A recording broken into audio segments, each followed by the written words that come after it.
After recent incidents in the NBA involving egregious and despicable acts of disrespect from fans against Russell Westbrook and Trae Young, I ask myself, what are some of the worst kinds of sports fans that always ruin a good time by being assholes in one way or another? Well, today, that's the question I'm going to try to answer so we can call these losers out and restore order to the sacred space of sports.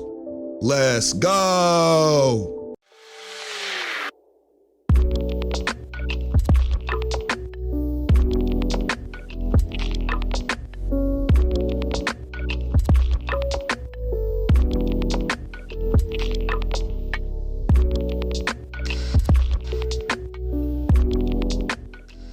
What's up, Legionnaires? It's your boy Cassius, welcoming everyone back to the Sports Sanctuary, where we talk about all things sports all the time. As you can tell from the title on today's video, we're going to be talking about the top 5 worst types of sports fans. But before we get into all that, if you haven't done so already, please do me a favor. If you want to become a Sports Sanctuary Legionnaire and who gets all the weekly sports content that I put out, go subscribe to the channel so you can get all the content I put out weekly. Turn on your notifications so you can get alerted every time I upload new content to the video. And if you have the time, please give the video a thumbs up because, you know, it helps the video out with the YouTube algorithms and all that good shit. Also, don't forget, I am hosting a bunch of fantasy football leagues this year, so I can try to get to know you guys outside of YouTube a lot more. The link for that will be down in the description below. But now that we got all of that stuff out of the way, let's go ahead and jump into today's topic. And as we all know, as sports fans, we're often reminded by the sports media that the word fan is short for fanatic, which isn't always a bad thing unless the word is coming from someone like Colin Cowherd, who always uses it in a way that's infused with tremendous condescension. Having said that, on the other side of that argument, there really is no denying that sports fans, especially some sports fans these days in 2021, can be kind of super loony. I mean, on one hand, fanaticism can be really endearing and entertaining and funny, you know, ridiculous face painting, elaborate costumes, strange superstitions, trash talking, all that kind of stuff comes with the territory, just like the booing and all that other stuff. But on the other side, I get why the word fanatic gets used with such condescending overtones so much, because the super crazy or over-the-top fans these days can be really annoying. And I'm not just being judgmental of the general public, because real talk, I myself and probably everyone watching this video should be able to freely admit that we have all fallen into one of these annoying ass categories of sports fans at one point or another throughout our lives. And even though we will discuss the worst of these offenses at the end of this video, where I'm gonna call out a bunch of these losers so we can start a sports culture shift in the world, because this is ridiculous. But before we get into all that, I wanna start with the lower levels of annoying crazy fans first, and then work my way up. So with that in mind, starting with number 5 on this list of worst sports fans, I have the toxic, argumentative fans who love to argue just for the sake of arguing. And I think we all know a few of these. They're the ones who dispute every single thing you say, no matter what.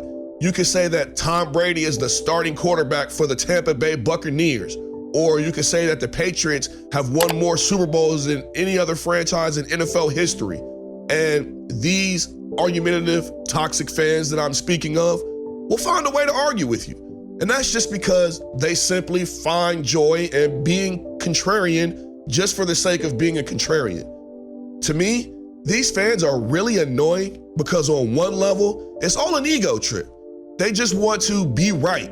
They just want to be superior and pretend that they know something you don't. But it's also sad because it stems from insecurity and a low value of self-awareness that keeps them from seeing that by engaging in this kind of toxic behavior, all they're doing is seeking validation in the worst ways. Validation that will never come, because nobody will respect or validate a man or woman who behaves like this. So because of all of that, I have to put toxic argumentative fans here at number 5 on this list. Sliding in at number 4 on this list of the worst types of sports fans, I have the bandwagon / Fairweather fans. Another type of fan that we all know way too well, as the fan who celebrates like crazy after the home team wins the Super Bowl. These are the fans that act like they waited their whole life for this event to happen, when in reality, they only just watched the last 11 minutes of the conference championship and then watched like half of the Super Bowl. But they've been waiting for this their whole life. These Fairweather fans are the same ones you wouldn't hear a peep from if the team went 0-16 that season, like my Brownies did not too long ago. No, these are the fans that come out of nowhere in the midst of a record-breaking winning streak, or national fervor over a surprising rookie sensation, or a team making a unsurprising push to the playoffs like the Brownies, or whatever. These are the fans that switch their favorite teams based on where their favorite player is playing. And these are the fans that are usually the loudest and the proudest and the most enthusiastic fans on the planet. Many people think that bandwagon fans and Fairweather fans are different, but to me, I think they're almost the exact same, or at the very least, they're two sides of the same coin. Because to me, a bandwagon fan is a Fairweather fan whose team is currently winning at the moment. If the team is winning, they hop on the bandwagon and they ride it until the wheels fall off. But in the instant that team starts losing, these fans turn into Fairweather fans, and as a result, they won't watch, they won't claim the team anymore, and they just go on about their life like nothing ever happened. And to me, it's phony, it's fraudulent, it's hypocritical, and for all these reasons, I have no problem sticking bandwagon Fairweather fans right here at number 4 on this list. Moving on to number 3 on this list of worst sports fans, I have the numbers don't lie, stats are everything sports fans. I can't stand these guys. These fans are like a pestilence in the world of sports because they continuously spread false narratives and fallacious, I can't even say the word correctly, they spread bad arguments that try to paint the picture that stats and numbers are the only variables that matter when it comes to sports debates. These are the same fans who believe championships are the only way that you can grade pro athletes, which is completely asinine. To me, and most other rational sports fans, the statement "numbers don't lie" is a statement that's built on the premise of a lie itself, because we all know numbers can be skewed, numbers can be manipulated, numbers can be misleading. So why do you think one of these phrases you always hear on this channel, why do you think one of the phrases you always hear me say is stats without context are meaningless? Being an NFL quarterback who threw for 5,000 yards in a single season means nothing to me if 75% of those yards came in games that the quarterback was on a team that was already losing and didn't win any of those games and went on to have a losing record that season. Like, it doesn't matter to me. To me, the context matters, because if you're a QB who threw for 3,500 yards in games where his team was behind in points and he still lost those games, I'm gonna look at you and say, so what? You didn't accomplish anything. You were in garbage time. You had to throw the ball because you were behind. To me, a basketball great getting a triple-double in a championship game that they won is much more valuable than getting a triple-double in a game that's a regular season game that was lost. Having a bunch of assists or rebounds or catches or strikeouts means nothing to me if they don't produce results in the win column. These days, when I hear numbers don't lie argument, I always use an analogy with music or movies as a rebuttal. Because the way I see it, if LeBron is the best of all time because he has more points than MJ, never mind that he doesn't have more points all time than Karl Malone or Kareem right now, we'll just leave that off to the side. But if we're gonna go by that logic, then that means that Drake is the best rapper of the modern era of rap because he sold the most records. With that same logic, I can also say Star Wars The Force Awakens is a better movie than Star Wars A New Hope, simply because it had more box office sales. You see what I'm saying? Numbers lie. Numbers are misleading. It's a stupid ass argument to say numbers don't lie. Stats without context are meaningless and always will be. And for those reasons, I have the numbers don't lie sports fans, the stat worshiping, stat stuff fans here at number 3.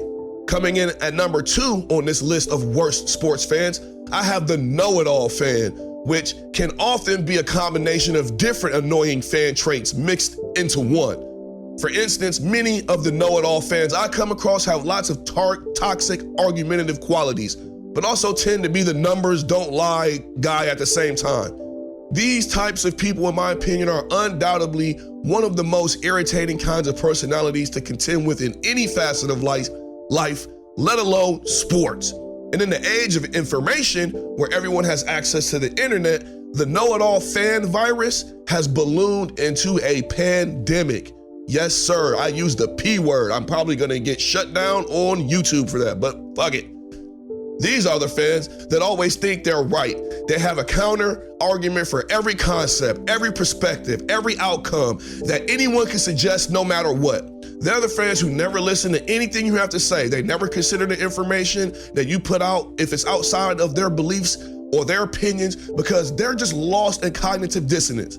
They can't accept anything other than being right, because they also suffer from something called the Dunning-Kruger effect, which is like this mental affliction that makes people honestly believe that they know more about things than they do. They think they're better at something than they really are. And this happens in sports all the time. I know the know-it-all fan is also the annoying fan who couch coaches his ass off every game that they watch as they pick apart every move a coach makes as the game goes on. They think that the head coach should have ran this play instead of that play. The quarterback should have thrown the ball to this receiver instead of that receiver, on and on. They just have all the answers. And then as soon as something goes wrong, they're also the ones with all the answers and insights into things, how things should have went. And it's just really exhausting, man. It's mentally exhausting to deal with these kinds of fans. And anytime I identify one of these kinds of fans, I immediately get the fuck away from them, because they honestly make sports less fun for me and everybody around me. And because of those reasons, I had to put know-it-all fans here at number 2. And finally, coming in at number 1 on this list of the worst sports fans, I have the troublemaker, asshole, instigator fans who need to be punched in the mouth so hard that their teeth take flight into another area code. These are the fans like the Philadelphia 76ers fans we saw in the first round of the 2021 playoffs this year, dumping popcorn on Russell Westbrook as he was leaving the game with an injury to go to the locker room. And like the New York Knicks fan that we saw spit on Trae Young. Like, what the fuck? These kinds of fans are like the overly belligerent, super disrespectful, and oftentimes racist ass fans who go to games, instigate conflicts with athletes because they have no fear of repercussions or consequences. And these days, it's getting really out of hand. There's been 8 games in the NBA playoffs this year, and 3 of them have had problems with crazy fans, and that's a high rate. Sometimes these fans are drunk, sometimes they're sober, but all the time, it doesn't matter. The way some of these sports fans act in public is absolutely mind-blowing and atrocious and despicable. And what's even crazier to me is that these fans will be the first ones to cry and call the police and press charges after one of these athletes runs up in the stands and beats the brakes off of them, like the Malice in the Palace incident. And to be honest, I don't usually like to endorse violence outside of, certain key situations in life, but this happens to be a situation that I feel like an exception needs to be made, because I feel like if a couple of fans got their asses whooped real quick, it would remind fans that, hey man, we probably shouldn't just be going to sporting events, running our mouths, talking out of pocket to other human beings who are only there trying to entertain us. You know what I mean? Like, we can trash talk, but we don't have to be racist, calling people N-words or talking about people's families and spitting on people. We don't have to do all that. But of course, if the athletes respond violently to this breach of personal safety and personal security, they would be wrong and suffer the most dire consequences imaginable, and that's fucked up to me. Every human being on this planet should have the right to defend themselves at any time, any place when they are threatened or assaulted or any of that. So if anybody spits on you during a pandemic, that to me and the law is assault, and you need your ass beat. Hell, in the era I come from, spitting on somebody could get you killed. It's not even like these kinds of this kinds of fans haven't gone farther than this before. Like, for example, do you guys remember when some random fanboy ran up on Myles Garrett, the defensive end for the Cleveland Browns, on the street and just hit this dude in the face? For just some random reason, I don't even know what happened. The dude was a bitch. He didn't stick around long enough to see what Myles was gonna do or how he was gonna react, and I think he got away. No charges pressed. We just got a tweet from Myles talking about it. But imagine if what would have happened to Myles if he caught up to that dude and beat the brakes off of him, or if he got hit and he just stomped his teeth off the curb right there on the scene for defending himself. He probably go to jail for self-defense. He'd be in trouble, getting fined, and that's crazy. He'd be out the NFL, suspended, and that's crazy because these fans are the worst. They're cowards, they're losers, and they better hope I'm never in the stands when they try some bullshit like this because the players won't have to worry about coming up in the stands, and that's real.